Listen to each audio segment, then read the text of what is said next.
இந்த ஸ்மால் ஸ்டிக்கரில் கூட யூஎக்ஸ் இருக்குதுன்னு சொன்னவங்களாம் நம்ப முடியுதா? Welcome back to learn UX from food delivery app. Recently நான் 3 ஃபுட் ஐட்டம்ஸை ஆர்டர் பண்ணியிருந்தேன். எல்லாமே almost same black colour boxes தான்.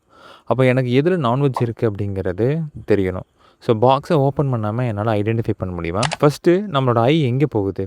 இந்த ரெட் கலர் ஸ்டிக்கரில் bright red colour chicken icon, non veg food inside text ஒரே கிளான்சரில் எல்லாருனாலையும் ஐடென்டிஃபை பண்ணிடலாம். யூஎக்ஸில் இதை ரெடரண்ட் கோடிங்னு சொல்லுவாங்க.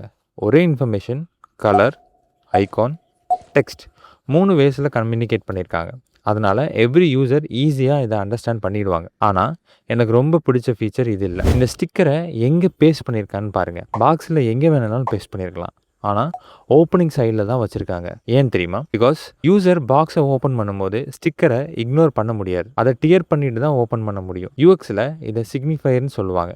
டிசைன் இட் செல்ஃப் டெல்ஸ் த யூசர். இப்போது for example veg and non veg காம்பினேஷனில் ஃபுட்டை ஆர்டர் பண்ணியிருந்தா பாக்ஸை ஓப்பன் பண்ணாமல் அவுட் சைடில் இருக்கிற ஸ்டிக்கரை பார்த்து ஈஸியாக டிஸ்ட்ரிபியூட் பண்ணிட முடியும். பிகாஸ் கரெக்டான ஸ்டிக்கர் கரெக்டான பிளேஸில் ப்ளேஸ் பண்ணியிருக்காங்க. ஸோ யூசர்னால இந்த ஸ்டிக்கரை இக்னோரே பண்ண முடியாது. So one small design solving the multiple user problems. இதுதான் குட் யூஎக்ஸ். உங்கள் டெய்லி லைஃப்பில் நீங்கள் நோட்டீஸ் பண்ண இன்ட்ரெஸ்டிங் யூஎக்ஸ் இருந்தால் கமெண்ட்ஸில் ஷேர் பண்ணுங்கள். அதை நெக்ஸ்ட் எபிசோடில் டிஸ்கஸ் பண்ணலாம். Until then, happy designing.